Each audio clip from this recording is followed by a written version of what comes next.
This is a Tinder profile, and today I'm gonna use it to teach you more about writing copy than you've learned in your favorite guru's course or mastermind. And to prove it, I've actually signed up for a Tinder account just to show you how. I would definitely swipe yes on him. Later on, I'm gonna give you my cheat sheet of the 9 questions that your sales copy must answer. Whether it's Tinder or it's Hinge or it's LinkedIn, most people just have no idea how to actually use them. So let's take a look. I had one of my team members set up a Tinder account. It looks all right. It looks like it's gonna do the job. Let's make this thing even better by writing it a killer profile. I'm about to drop some copywriting riz with my $7.8 billion copywriting formula, New Weave.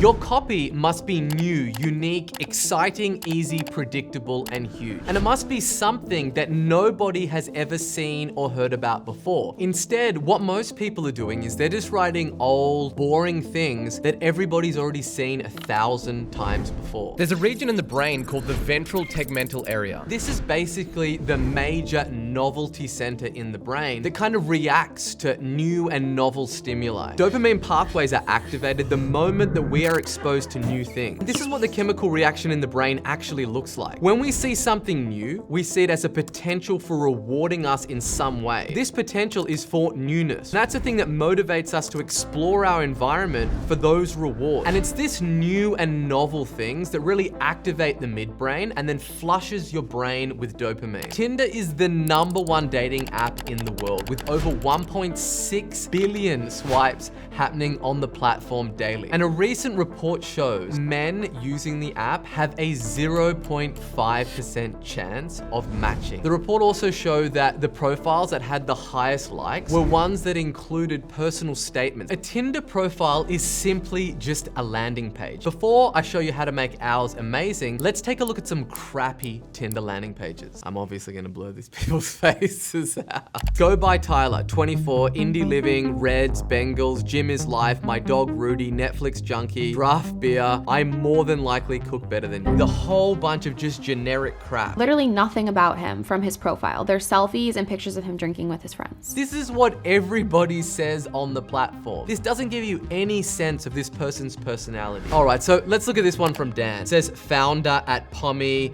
Dartmouth College, reading, writing, running, all parts of my day. What's yours like? I will give this guy credit and say that like the image is pretty good and there's some movement in there, but in terms of the profile, could it be any more generic? The stats show it all, 0.5% chance of matching. That's no surprise when you're using generic profile messaging like this. So it's just basic. It's not enough for me to be enticed. You gotta bring some fuego. Let's look at this last one from Rajesh. This is probably the worst one yet. Hey there, I go to high school. What's your funniest story from college? This is no. This is a lot of no. We need more of you, more personality. So let's look at applying my magic formula to a Tinder profile. This is the profile that we've created. And you'll notice here first is what we call a pattern interrupt. They're in a pattern, swiping away, swiping left, swiping left. The very first thing that we want to do is just interrupt that pattern by using an opening statement like the following. Married to a hot Latina, 2 kids, 1 French bulldog named Mustard. Just looking for some side action. When they read that, they're gonna immediately be like, what the fuck is this person talking about? Like, are they actually being serious? Just kidding, I'm single, no kids, but the dog is real, and yes, in case you're wondering, his real name is Mustard. Think about that from a user perspective. You're on the app, you're reading this, oh, I'm Craig, I'm this dude, I like pizza, a beer. And then you see one that says, married to a hot Latina with 2 kids. Immediately, anything that's gonna break your pattern and it's gonna stop them and demand their attention. Say something silly or funny. Something funny that shows something about their personality. Whether you're writing a Facebook ad or you're writing a Tinder profile, that person is just going through the humdrum of their everyday life. The next part of the profile is what we call the disqualifier. Knowing that men on average have a 0.5% of matching on the app, most people that are on there are gonna be like desperate, thirsty water buffaloes. We need to disqualify and what we call dog whistle copy. Have a specific whistle angle that's going to apply to a certain person that shows we've got options. We're not just looking to match with everybody. If you sing early 2000s R&B in the shower and love spontaneous adventures, then shoot me a message. I like this guy's profile. And the reason that this is so great is it shows personality. You're willing to play the fringes. The next part is what we call humble bragging. Not to be mistaken with how most people spam this on their Tinder profiles. They just list all their positive attributes, all very surface level. We want to make it a little bit more humble and kind of do it from our heels. Sold my last 2 companies, but still have a chip on my shoulder, plotting and scheming my next move. So it doesn't try to pretend like, hey, you've just got everything together, but it's also shows something that would be very desirable, like that you've sold your last 2 companies. That shows that 1, you're an entrepreneur, you have things going for you in your personal life, but then by saying something like, I'm still got a chip on my shoulder, or I'm still trying to figure my shit out, you're not afraid to be vulnerable. Something that tells a little bit about what you're looking for, and then something that just says something about like you as a person. And lastly, like any good landing page, we need a good call to action. If you believe everything in life is better with hot sauce and you're up for an adventure, then shoot me a message. I'm super selective, so don't feel bad if I don't reply. I know you do the same thing all the time. I would definitely swipe yes on him, and honestly, I just might. And it also shows that you understand them. Once you've actually gotten the first conversion, you've gotten the first goal to match with somebody, the next part in the funnel is the opening message. What would be an impossible to not respond opening message that you could send somebody? First line, you've got cute nipples. Oh my God, no. No, God, please, no. LOL, stupid autocorrect, I meant dimples. I'm gonna jump out my window now.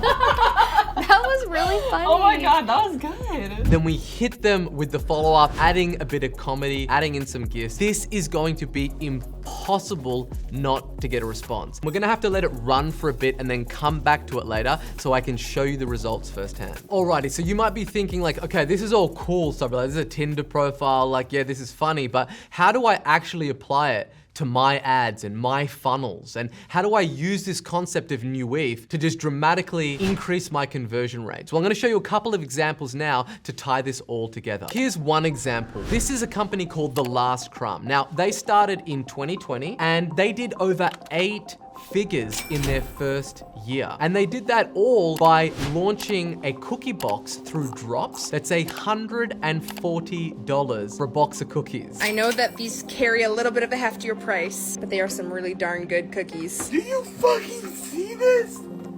This is beautiful. I have quite literally always wanted to try these. The head baker was on a mission to create cookies worthy of a Michelin star. Crafted over a 3-day process, these cookies are so damn good, your grandmother will disown you. Think about that from a copywriting perspective. How new and novel and interesting that is. The next one is a company called Hi Smile, which offers teeth whitening at home solution. These guys do over $100 million in revenue per year. Let's take a look at one of their ads and see how it is New Weave. This is going viral on TikTok. First of all, they open up with an incredible pattern interrupt, getting sprayed by this high pressure water gun. There is like this purple bottle and it's like leaking out the side. And then it says meet the V34 color corrector. What is that? I've never heard about it. It's new, it's novel. They've got Kim Kardashian in there. We've gotten how it's unique. Looks like it's going viral. Color corrects your teeth in 2 minutes, making it easy. Again, it's just further answering objections, validating that this is actually something that is huge and predictable.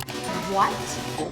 This is a game changer. Ticking all of the boxes of exactly what you want your ad to do. It disrupts the frame. It has a pattern interrupt in there. It is something that is new. It is something that is unique. Here's another ad. This is from a company called Midday Squares. They are an 8-figure brand and they make over 90,000 chocolate bars per day. So let me roll this ad for you now. Why did it take Hershey's 7 decades to add a chocolate bar to the front of their packaging? Because studies show it only takes 1 second. This ad is definitely a little bit different. They're not coming out and saying, hey, it's like this double rich cacao. They're actually using story to sell. So they open up by really interrupting the pattern by asking a question. I don't want to keep scrolling. I actually want to find out the answer. This is exciting. It's like there's a story, there is a narrative. This is one of their longest standing ads in their ads library. They've been running this thing for months, so you know it is converting. But Sabri, what happens if I have nothing that is new or novel or exciting? Things that you can talk about, where the product is made, how it's made, what are the ingredients, how are those ingredients processed? Look for anything that might seem old and boring to you, but you can educate your prospect around that process, give them some piece of information that is new to them. And as promised, here is a link to the 9 questions that each piece of sales copy that you write must answer. Download that puppy to dramatically improve your conversion rates. When you actually understand what makes somebody click, what makes them read, then you can really use copywriting to sell anything to anyone on any medium. So after a week, this is what our Tinder funnel has done. He's got a dog, he's by the beach, he likes the outdoors, got a nice smile. And I'll see you in the next video.